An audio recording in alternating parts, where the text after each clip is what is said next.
everybody! In this video, we're going to unbox Harry Potter dolls. I have Ginny Weasley, Hermione Granger, Harry Potter, and Ronald Weasley. Ginny's hair looks a little messed up in the packaging. I think it's pretty fixable though.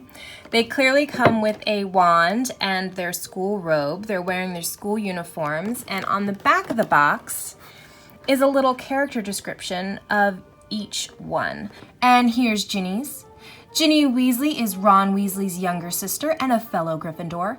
During her first year, she falls victim to Tom Riddle's diary and falls under the control of the Dark Lord. And here you can see the other dolls available in the line. I do not have Albus Dumbledore or Minerva McGonagall, but they are also available. I'll be posting photos of all this packaging on my website, honeybeehappy.me. Oh, I really like that lightning bolt detail right here. And that each character's name is featured on the upper right corner in a Gryffindor flag. Here's another look at Harry and a closer look at Ron. They have molded on hair, but I'm fine with that because it looks pretty good. The face mold for Ron in particular is just dead on. I think it's time to get these dolls out of their packaging.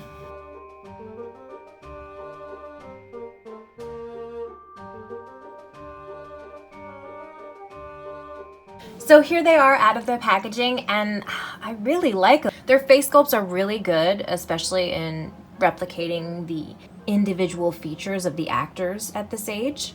Like I mentioned before, Ron in particular, his face sculpt is just really near perfect.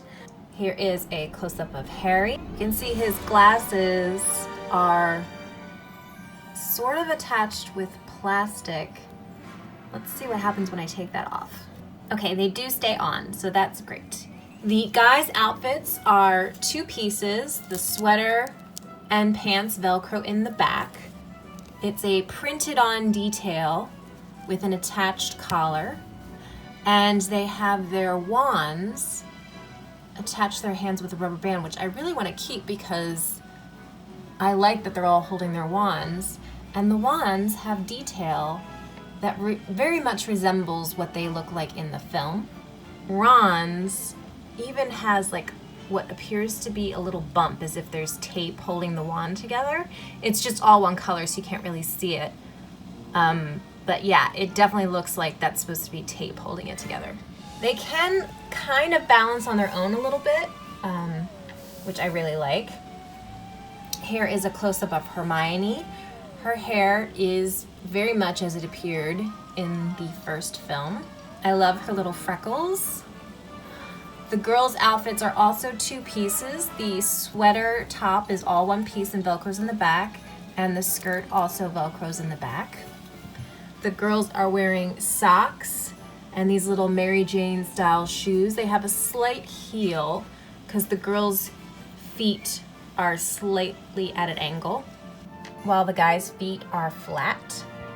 Again, there's that detail on the wand. And here is a close-up of Ginny. She has some red tone in her hair that I really like. Her hair is very soft and straight. The dolls have articulation at the neck, shoulder, elbow, wrist, hips, and knees. They all come with their robes. The robes seem to be in two different sizes, one size for the guys and one size for the girls. And they're a pretty stiff material. And then they all have the Gryffindor patch. Let's see what the robes look like on the dolls. So here we have Hermione and Harry in their robes, and I really love these figures. I love the drape of the robe, how big it looked. If you remember in the first film, they're all first-year students at Hogwarts, and they do look kind of adorable swimming in their robes. The robes look so big on them. It's pretty cute. I really like the cut and how the fabric drapes, but it is pretty stiff, so they can't really wear the hood portion. And I'll show you what I mean. See how it lays very nicely down, but if you want to put the hood on, it just kind of sticks up. But I really like these figures. I love the details. His glasses are technically removable, and you can sort of see his scar through his bangs. I really like the details, the articulation, the face sculpts, the hairstyles, the costume details. These figures are really awesome, I have to say. But let me know what you think.